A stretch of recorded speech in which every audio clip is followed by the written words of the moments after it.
I'm with the Ohio Brutes, man. If our conversation is just half as good as the one we've had off air, look, these guys are in for a treat. So anyways, I just want to say thank you so much for being here. To get 4 people to be on a team is one thing, but to get 4 people to show up on a podcast at the same time is another. So thank you so much for being here. Thanks for having us. So what I'd love to do is just allow the audience to get to know you guys, because you all seem like really good people, and I'm enjoying getting to know you. So I'll just start with my right. Sorry if you're not watching it, but Aaron's on my right. We'll just start, and would love for you guys to introduce yourself, and as well as maybe just like maybe how you got into CrossFit, or how you got to where you are. So Aaron, we'll start with you, man. Cool.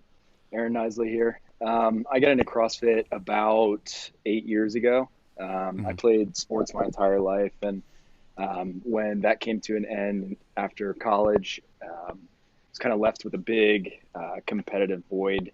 So I had to find a way to fill that, and a guy that I worked with part-time was into it, and he got me hooked. So I was fortunate enough to compete on some big stages like most of these guys early on, and just pushed me to want more. So we're here. Yeah, man. And I'm sure we'll get into more of this, but just quick follow-up. You were the first with Coach L, is that right? Corey and I came on at the same time. Okay. All right, cool. So we'll get into that. All right, Corey, you're up next, man. Corey Spellman, very similar to Aaron, played sports growing up. Aaron and I actually played against each other since high school, football and college. Wow. And then my story's a little bit different. I moved to Michigan right out of college for work, and I'm going to be honest, I didn't know how to make friends. So I knew the CrossFit community was pretty open, welcoming. So I joined a CrossFit gym, and I got hooked pretty quickly. Like we all do. We all walk in, and then we all walk out bruised, but it's okay. All right, Cece. So I started CrossFit kind of casually after graduating college, just more as a way to stay fit, and then took a little break for about 6 months when I started PA school, and then just kind of started back up again to get back into shape, and kind of found a new love for it and started getting more competitive as time has gone on, and then found these guys, and now it's kind of like a second gig. A second gig, yeah. All right. Second job. Second unpaid gig. Yeah. Wait, hold on. Y'all don't get paid like $60K a year each? Unbelievable. Not yet. That's the goal. That's the goal. I agree. All right, Lauren. So I kind of similar story. Just like started it out of college, and well, not out of college actually. I was in college when I started it, and I just kind of fell in love with it. I was in sports all through high school. I ran track in college, and then found CrossFit and did it to get in shape just because I wanted to look good. I didn't want to put on the college weight, and then I realized that I actually really liked it and started to become competitive in it. And then, long story short, I loved it so much I ended up quitting like my career and quit going to school. I was continuing on with my education, and I quit that to open my own gym, and now here I am. So you opened a gym. Wow. Yeah, I was in school I was a nurse, and then I just loved it, and it kind of fell into my lap. I was going to school to be a nurse practitioner, and then I just stopped doing it because I had the opportunity to open a gym, and I decided to do that instead of nursing. So that is amazing. As they say, it's a bold move, Cotton. It's a bold move. It is. I wouldn't say like I'm making a ton of money, but I'm doing what I love, so that's always cool. I get it. I was in the gym industry. Yeah, it's you don't get in the gym industry to make a bunch of money. Believe me. No, you do it because you love it, and I'm okay with that. Yeah. I'd rather do this any day than go clock in and clock out. And, yeah. Preach. People actually want to listen to you, here. They pay you to listen to you, you know what I'm saying? It's a weird thing, but yes, I do. So I'm curious, how did you guys all kind of come together? I mean, you're from different kind of walks of life, and it's like, how did you all get here? So, like, I know, like, Cece, she started coming here when she was in rotation for school, and that's kind of how, like, we've known each other ever since. She's been here, and the boys, like, we kind of met several years back and started getting together, and training and stuff. It's been a couple years now, boys. Yeah, we just kind of through different competitions and stuff, we kind of end up getting together more often. Decided that we worked really well together, and we started training together all the time. How did you guys first get together as a team and go, hey, we want to be a team and we're calling it the Ohio Brutes, and like how did that come about specifically? Sure. It kind of started back in like, what do we say, October of 19 probably. I reached out to Lauren and asked if she'd be interested in, getting a group together and making a run at it. She's, we're both from the same area, and she's one of the most competitive people I knew at the time. So I figured, it'd be a great place to start. Yeah. So, and then I've known Corey for a long time. So we talked and found CC, and we just clicked. Like, the first training session was really fun. I remember, everybody's, in a good mood and excited, and we meshed really well together as a group too, which is so important. And then how we got started with Brute, actually, I did a competition in the Netherlands. I was preparing for that, and I knew Joey Tortora very well, one of my good friends, and he actually trained with Elle. I did quite a bit of traveling a few years ago, and he gave me some of Elle's programming to do, and I kind of got hooked. So, and then we're from Ohio, we do Brute Strength, so the name kind of just clicked. Yeah, and we started doing it because the boys were doing it, and we're like, well, we're working out together all the time, and we're not exactly following like the same thing. We were following different things, and the boys were like, well, you guys should start working with Elle, and we're like, okay, fine. So we finally jumped ship and kind of got all on the same page. All on the same page, because when you're training together all the time, it's like, okay, well, they're doing this one day, but we're not, and then we're getting together. You know what I mean? It just kind of clashed sometimes, like when we were training, and so we just all decided to get on the same page. They were jealous of the gains. They were killing it, and I was like, I do not want to be the weakest link here. I better get on this train. So, Cece, you mentioned something before we started recording. You said, kind of, and correct me if I'm wrong, you guys' first run at this as a team was obviously affected by COVID, right? What were you guys training for, and then about when did it get, I guess, canceled, and then, what did you guys do from there? Yeah, so our kind of first thing that after we got together that initial time, we were like, wow, we do pretty well together. Let's make a run at something here, and we decided on the German throwdown. So we did the online qualifier for that, and ended up being ranked first. Dang. So we were pretty pumped about that, and we were getting ready to head there, had all our tickets, our Airbnb ready to go, and then about 2 weeks probably beforehand, it was shut down for COVID reasons, and that's kind of a bummer. Yeah, a hard take, but we decided to stick with it, keep training together, because we knew that another opportunity would come up sometime. Not sure when, but so we stuck with it, and here we are. What was that internal dialogue, that backroom talk between you guys? Like, this thing just got canceled, and at the time, like, it was, no one knew what was going on. Now we know, obviously, a lot more, but at the time we didn't. What was that like? I would say it was almost heartbreaking, just because how much effort, work you put in, all the hours on the weekends we put in together, and then doing as well as we did, knowing you had a good shot to qualify for the games on that competition. It was hard. And then just being, so close to it, 2 weeks away, and being ready, putting the final touches mentally, on, and just everything was packed, ready to go. It was all set, and then to cancel it, but they were also kind of like, because nobody knew what was going on with COVID. It was like we were being strung along for like forever. Oh, yeah, like, they did. We might have it this time, and then no, and so it was just like, the anticipation. We're rescheduling, like, 2 months out. We can do it. Yeah. So we continued that training on for a while until they finally pulled the plug completely. And when I assume you're saying continue that training to be at peak performance for all the people listening. This isn't some easy day training. You're like getting it. Yeah, and Elle's giving it for sure. Believe me, because I'm taking it. I don't know. I might get canceled because I just said that. I think I might get canceled. I don't know. Sorry, guys. Don't cancel me. We're only like 4 into this. So we usually spend our first hour of training complaining about Al to each other. Love hate, love hate Don't tell him so relationship. that We love you, Al. Look, we We do. live with yeah, it. look, I get it. I've been with him for 2 years, so I understand. It's Yeah. not fun. Okay, so yeah, I want to let's like touch on some training. So, you guys mentioned, and I hope this wasn't like a fishtail. Like you guys just finished a 4-hour, 5-hour session. Is that? Probably. Who knows? Yeah. Yeah. Yeah. Oh my We've been here gosh. since 10, so. Okay, so somebody walk me through, walk the people listening through what you're.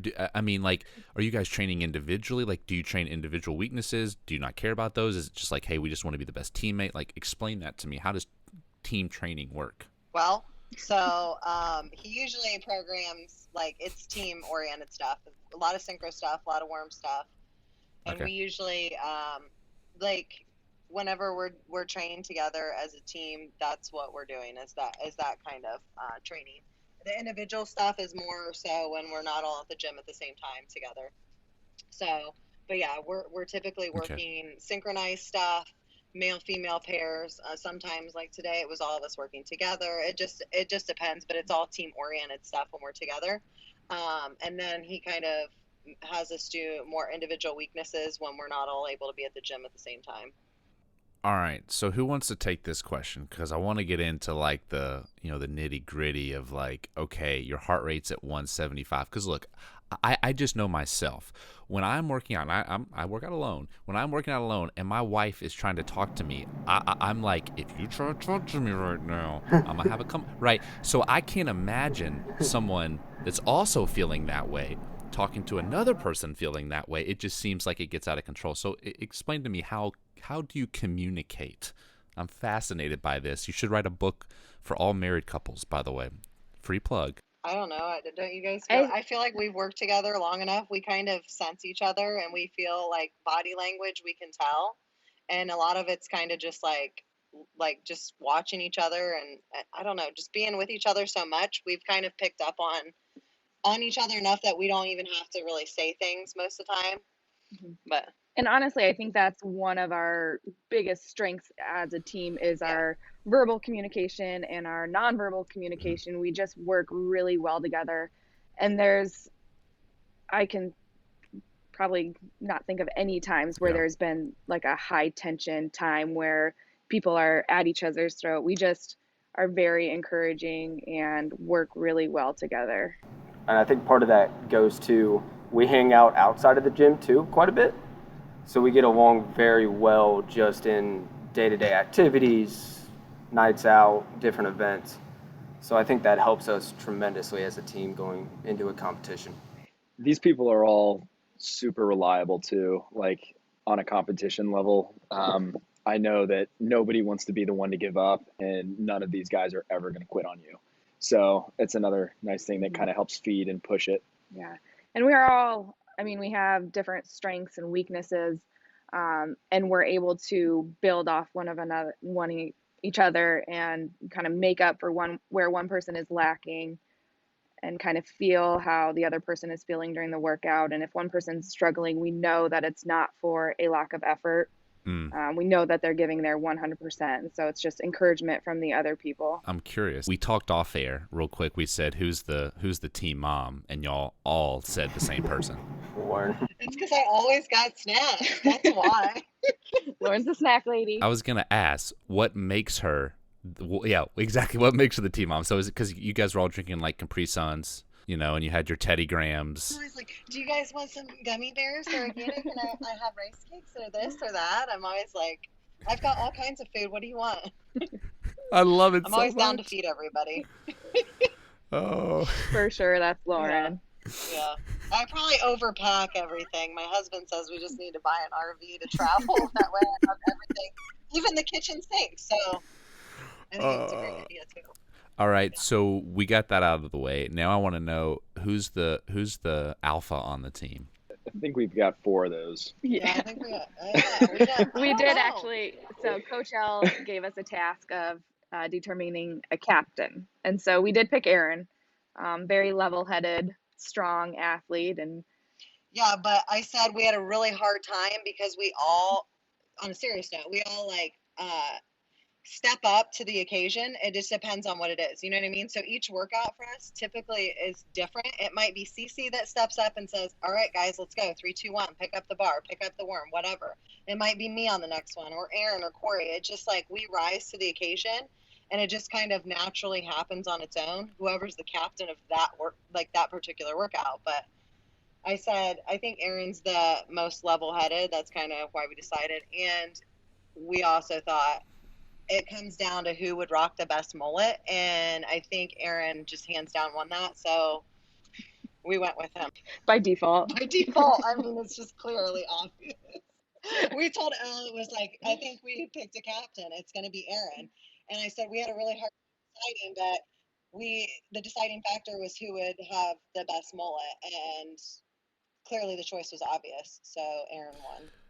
That's amazing. So we got into this a little bit earlier. You said Aaron and Corey, you guys have been working with Elle kind of from the onset, and then as the girls explained, they later came on. So this question is specifically for both of you, and I'm curious to hear what you gentlemen have to say. I was interviewing Elle, and something he said stood out to me. He said, because I asked him, what's the biggest thing you learned about coaching the Central Beast, who did very well back in 2018? And I was like, are you just the team guy, like you got the juju? He said no. He said, the programming is always there. He said, I'm always going to be at a high level programming. He said, but the biggest thing I had to learn was how to manage 4 individual people and help to get them to see and believe in the same collective goal. I'm just curious, you guys take on that.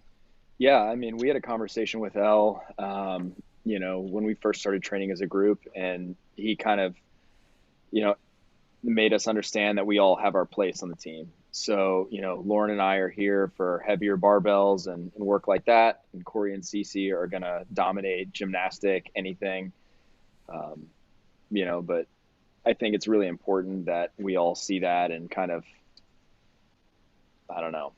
move forward with that mentality.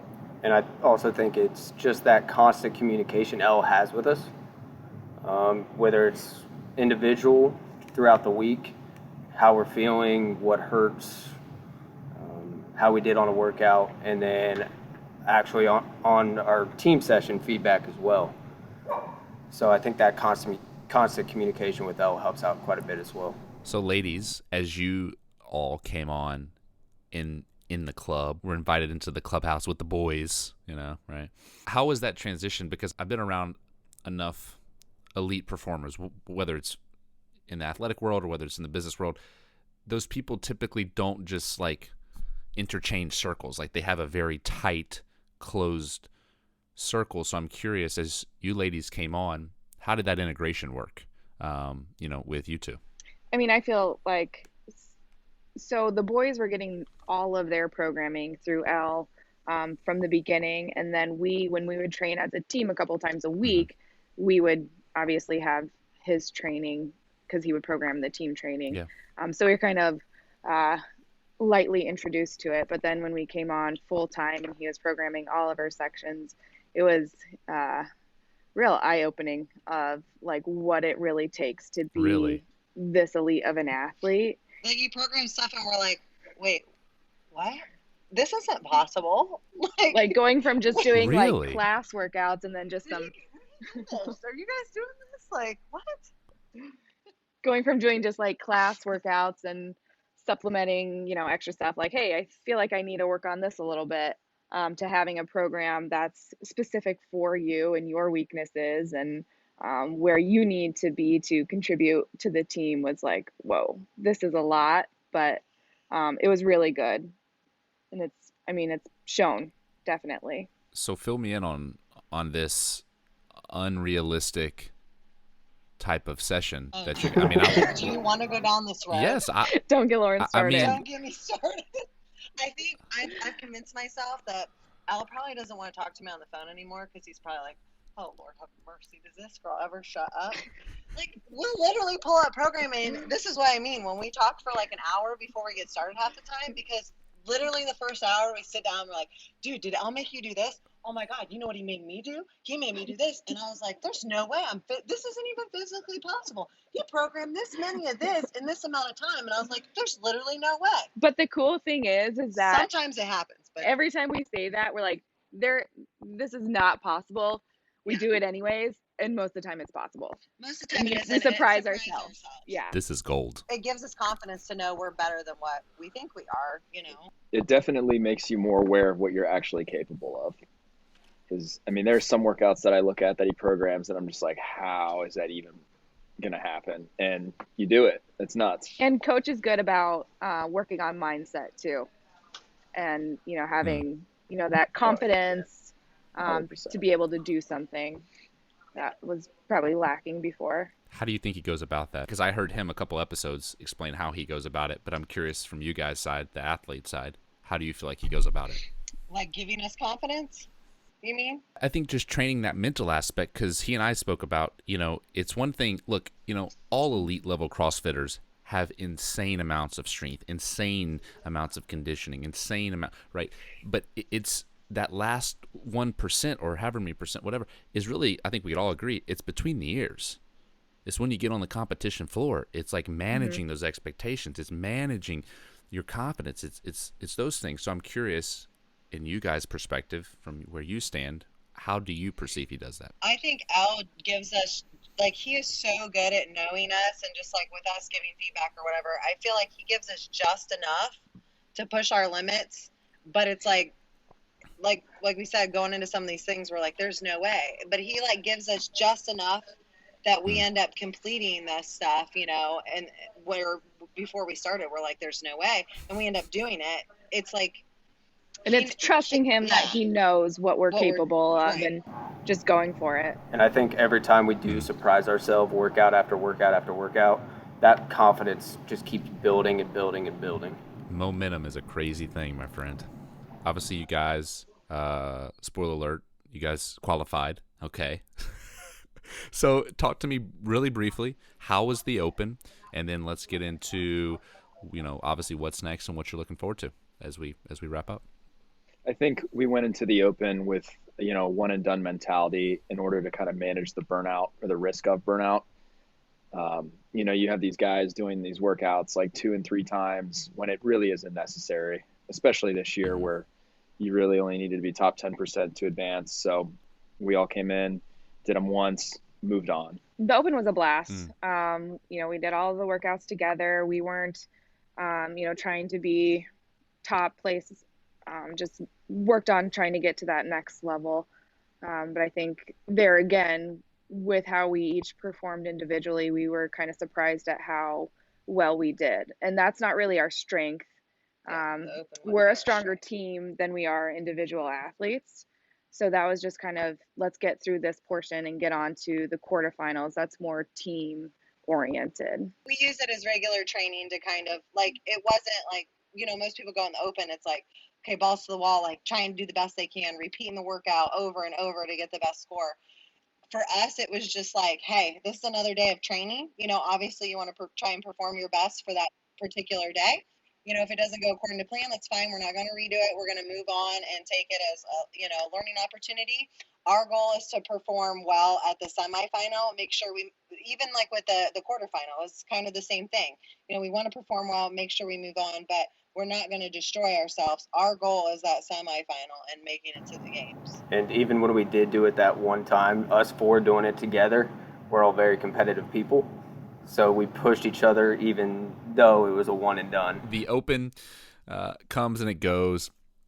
You guys then are in the quarterfinals, which I'm curious to hear your take on the creativity or lack thereof of the workouts. Did you care that they were the same, essentially, as the individual ones? I mean, for the most part, they were exactly the same. What were your thoughts on there, and where do you think the strengths and the weaknesses lied there? I wasn't really upset about them being the same as the individual workouts because none of us did the individual quarterfinal workouts. So they were new for us. I think what we would have liked to see a little bit more of was like synchro stuff, synchro barbell movements, synchro gymnastics. But I still think we performed pretty well, and we ended up 16th, I think, in the U.S. after that. So Yeah. we were happy with how it ended. I think for us, like, it was kind of disappointing there wasn't as much, like, team involvement type workouts, you Yeah. know, but it was okay. I think for us it was kind of a confidence boost too, because we're still looking at it as like, hey guys, look, once we get to semifinals and the actual team stuff happens, this is our time to shine. Because, you know, we performed that well when it was basically more or less individualized type workouts, just adding everybody's scores together kind of thing is what it seemed like. Yeah. When it comes down to the actual team stuff, like, we're golden. That's what we can't wait for, you know? So I think it was kind of a confidence boost just to be like, look how well we did, even though we didn't even get to do any of the stuff Right. that we perform well at. So as the quarterfinals went on, it looked like your placements got a lot better. Did you guys, I mean, right? Because I think you were like, and you'd probably be able to spit the actual numbers, maybe like 116th or 160th. And then like you had like a 38th place finish. Like you did well. I'm just curious. Was that just like a wheelhouse workout, like, you know, the heavy snatches and the heavier snatches, and the, you know, burpee box jump overs, and you just didn't like the other stuff? I'm just curious, like, kind of walk me through that. I think one of our strengths is consistency. So we didn't bomb any particular workout. There were workouts that we weren't, you know, super happy with how we did. And workouts that we were really happy with how we did, but we were consistent across the whole quarterfinals, and that's how we ended up where we were at the end of it. And we also didn't, like, the first workout, you know, we're doing it, everybody's getting off work, and we're doing it, like, by the time we do it, it's like 9, 10 o'clock at night, and, like, people had to work and things like that. So if we would have retested, looking back, you know, our mentality was like one and done for the most part. If we would have retested, I think that our performance would have been a heck of a lot better on the ones that, you know, we didn't do so hot on. So I don't know if you guys, I mean, Yeah. I feel like you guys agree with that. I'd agree with that. I think getting off work, it's already been a long day. Got to get these 2 workouts in, make the rest of the weekend a little bit easier. And then once Friday came along, I think we hit our stride, and you can see that based on the scores. That is insane. I just want to recap that. You guys got off work and said, okay, 10 p.m., like, we got to get this first one in. I think we literally did get off or we- get done at like 10 Yeah, p.m.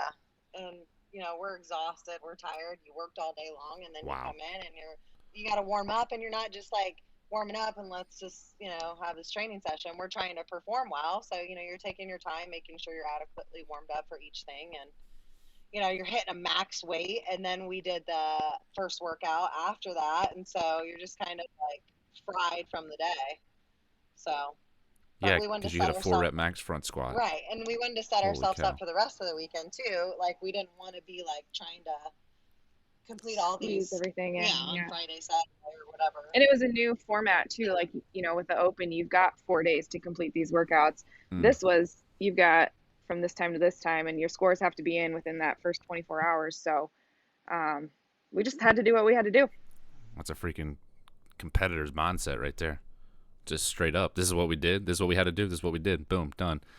So as you guys are looking forward to your semifinal, so this is it, right? I mean, like, obviously, I'm sure training's on lock. Like, that's a given. Like, it's dialed in. I'm sure it's never been as dialed in as it is now. But, like, how are you guys feeling about this? Like, how are you guys feeling about walking in and like, this is it. This is kind of the redemption shot, right? Like, it got taken away from you last year, and now this is it. This is 2 years of a lot of buildup. So, you know, every team there is good. It doesn't matter if they're team number 1 or number 20. Like, everybody's a competitor, and I think we need to go in there with that mindset. And you know, I think all these guys are ready to go to a very dark place to get where we need to be. We're going to come in with that underdog mentality and see what we can do. Yeah, we're coming for blood. I love it. So you guys are going to, is it West Coast? Is that right? Yep, Vegas, baby. But there's going to be no Vegas happening. Let's be real. Well, I don't know. Maybe afterwards. Maybe Like Sunday. Yeah, after. Yeah, definitely not before, but afterwards. And you know, varying degrees of intensity based off of placement. I'm Yes. sure. So ideally, what would you guys, in a perfect world, what would you guys like to see show up at that semifinal? I think we all like some heavy barbell work. We do well in strength events. So, Yeah, and if you got to synchro the barbell with each other, and as much as I hate that dang worm, we're good at it. So I want to see some worm work. We put a lot of We time put a into lot of working time into on that the stupid worm. sandbag, nasty thing. Whatever it is. We have become best friends with that worm. Yeah, you should see what Corey was straddling You got that to. thing today. Yeah. I can't wait to post that picture. I know this might sound cliche, the one I'm about to ask, and maybe even, I don't know, like a given, or rhetorical in nature, but I still want to ask because I want to hear it. Like, what's the goal? CrossFit Games. Qualify for the game. Yep. Games. We're kind of taking everything step by step. So right now our goal is getting to the games, and and hopefully when that happens, we will have a new goal. So, but right now the goal is getting to the game. Is there anything else that you guys want to add or let the good people know at home? Maybe anything I didn't ask or didn't bring up that any of you would like to bring up? Well, I think we would all be in big trouble if we didn't bring up our SOS squad. Oh yeah. So we have the best, hands down, support team. They are called the SOS squad. If I love they're it. significant others, they created their own force Groups, whatever you want to call them. But yeah, we hands down got the best. So we should have a podcast of them. Yeah, that's your next week's That's your podcast. next week's podcast. It'll be much more entertaining than It'll ours. be way more entertaining.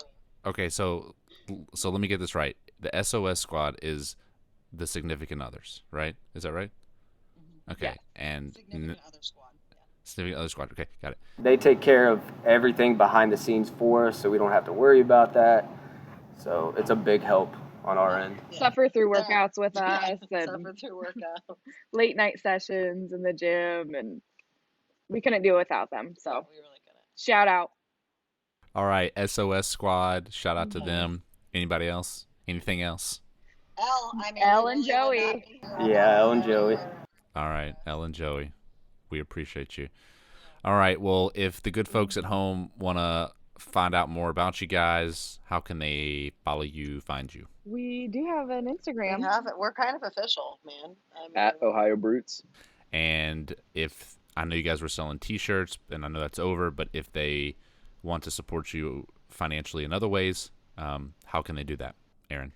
So we do have a GoFundMe set up. I think the information is linked in the link tree of the Ohio Brutes page. So that's probably the best way.